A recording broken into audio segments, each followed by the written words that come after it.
We got a new sign, so that's cool. Flip you around, give you a good look at that.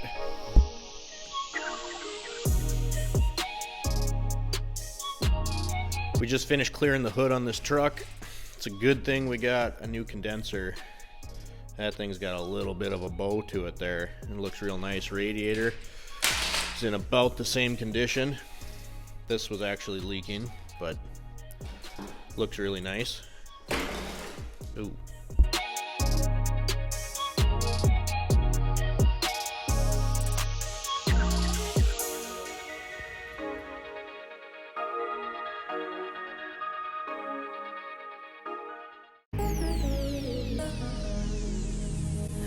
I've really been addicted to you. All of my attention I've been giving to you.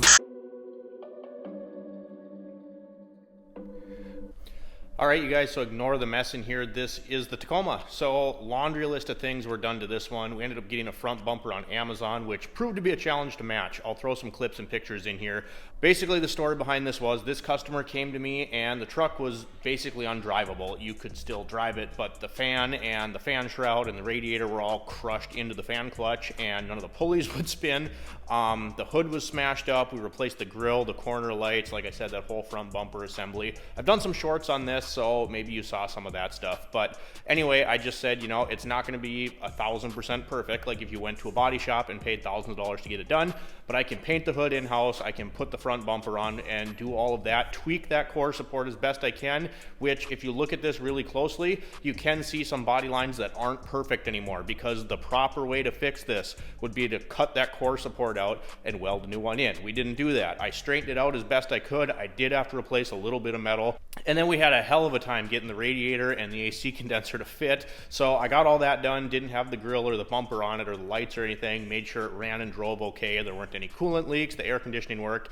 After we got that all sorted up, then I dealt with this stuff. There are some zip ties holding little brackets and body clips and stuff like that together. I also had to drill out the holes to mount the radiator up a size because, again, that core support is pretty straight, but it's not perfect anymore. And I'll pop the hood and show you what I mean. If you look inside, you can see where there's a little bit bigger gap on one side of the radiator than the other. Same with the condenser. But like I said, the big task here was to get this thing looking presentable again, back to the customer at a reasonable price. All right, so under the hood, we also had to fix this air box. I put some black silicone over it just so it matched better. I plastic welded and JB welded this back together. Why, you ask? Because even a doorman to get this was $457. So we opted just to fix that where it broke. It broke perfectly around where the tube meets the actual air box itself. So we got that fixed. If you look right here, you can see this gap progressively gets smaller to this side, right? So the way to fix this properly would be to replace this whole core support, which goes down all the way encompassing the front of the vehicle. But as long as we can get the hood latch lined up decently, the grill, the lights, all of that good stuff, and are able to close the hood, I'm going to call that a win. Because like I said, you guys, this isn't a body shop. We're not a body shop. I just take on some of this stuff on older vehicles. If customers, you know, want to save a little bit of money, they want to give me their business, I'll do it. And I'll shut the hood again, get you a close-up. There were a couple things, like right here, man, I feel like a hack for this. But again, this was $475. So I drilled some holes, put some bolts and nuts on the other side, used this piece of metal, and then this wouldn't line up with this lined up. I mean, it's sturdy. I'm shaking it. It's not going anywhere. I just did that kind of as, you know, added insurance, but at least it's not going to move. The customer's aware of all of this kind of thing. I priced everything out. It was like, hey, do you want to buy a new airbox for $475? And they're like, no, don't do that. I'll shut the hood in just a second, but we got a Chinesium bumper cover, Chinesium corner lights. This I ordered through Toyota, the radiator. It was on galactic back order, so I went through FVP. This was Amazon. This fan itself was also from Amazon. The clutch is Toyota. Yeah, it looked pretty good. Had a hell of a time fitting this bumper on here. You can see, like right here, that's as far in as this will go. It's just not cut right. We go to the other side and it's much better. Still not perfect, but much better. Get the hood shut on this thing, get you a view of it, you know, all the way down. Hood was done with rattle cans and 2K clear, so that turned out pretty well. I got to wipe it down one more time. You can see it's not an exact perfect match, but it is really, really close, and we're talking about a 20-year-old truck, right? So this looks a lot better than smashed in, and I already showed you the radiator and the condenser, but those are right there, and you can see how beat up those are. Like I said, you know, all things considered, I think this turned out really, really well, and I think the customer is going to be quite happy with it. All right, guys, so we're on to the next one here. We got this 2000-ish GMC Sierra, and this was towed in for no crank, no start. So I'm gonna flip you around and show you kind of what we got going on. So first things first, we ended up checking the easy stuff. We'll talk about tearing into this fuse box here, but we swapped the relays for the starter. That did not do anything. So then we did the old tappy test on the starter solenoid, and you know, this is exactly why I have a box of Chinesium tools. You know, I'm not beating on it, you're just giving it a little love tap, and this thing decided to come apart. Now, why I grabbed this hammer, I don't know. It's probably laying on my bench, but that is actually out of the toolbox where we keep all the Chinesium. You know, you gotta grind down a socket or something, that's where we go.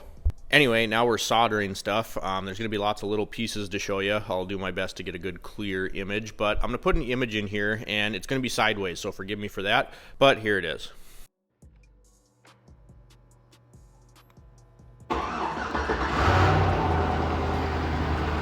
So basically what we did there is we tied into the starter relay right here and then just tapped it to battery power with our key on, and we got it to start. So what does that tell us? Obviously we know the starter's good and we have a wiring issue. Typical early 2000s, 90s, whatever GM, these fuse boxes have a lot of problems. So we took it apart. You can see that red wire in there that's shrink wrapped. That was the wire that goes right to this starter relay. And a mouse had been in there and chewed it. So we fixed that one, we fixed one other wire inside there, and now we're fixing a bunch of wires in here. So this one I already fixed, and then if you can see right there, we got that one stripped down already, this guy that I'm touching, and the other side of it's right there. So we're gonna get these all fixed up, and this is how I do it. So when you have little tiny wires like this, and obviously we can't strip back too far, just had to get good copper, but we wanna leave as much wire, especially like on this side, as we possibly can. And it's gonna be really hard to twist these together. So I just go over to my wire, I grab a little chunk like this, and then I like to twist a little eyelet right in the top just like that, and then I'll slide it over the other end there and then twist them together like that before I solder it, and put heat shrink and all that good stuff over it, of course. So you know, there's probably a million ways to do this. You could de-pin the box and do it that way. Just being that this is on the outside of this loom, this is how we're gonna do it. You know, this is obviously a lot better than mice chewing on stuff. Look at this yellow one. I'll zoom in here. This yellow one is all, you know, everything else is working perfectly fine in the truck, but as long as I'm in here, I'm gonna fix these wires. So I'll get this one in, try to set you up so you can see soldering and getting this thing in there.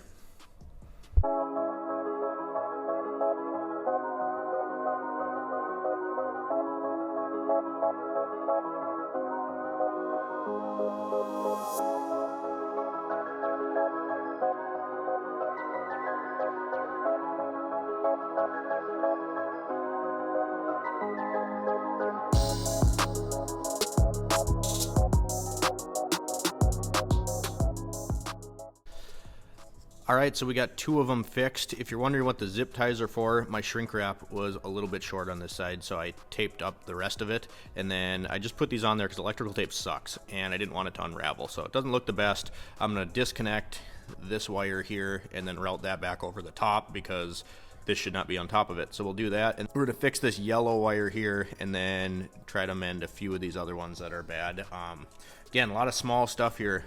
I don't know if you're gonna be able to see it, but look at that. You can see where a rodent was chewing on that, and that's pretty horrible. So I just wanted to get these before it created an issue down the road.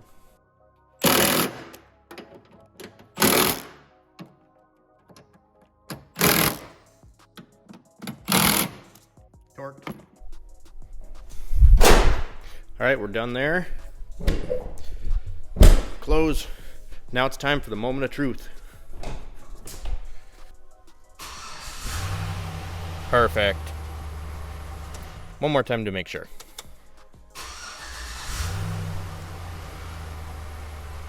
Sweet, this one's done.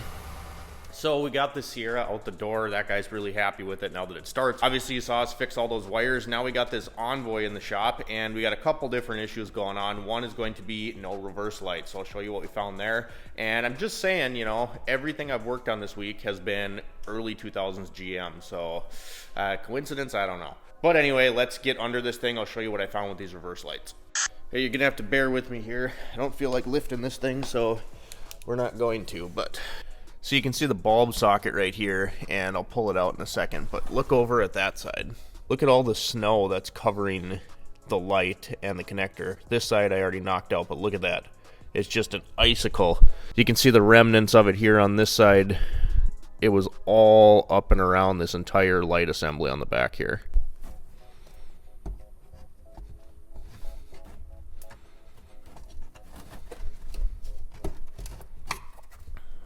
That off. That out. It's gonna be really tough, but that is real nasty and green inside. So this seal is aged and this truck has seen a lot of gravel. We're gonna cut this off and add a new pigtail, so we get to do more soldering things.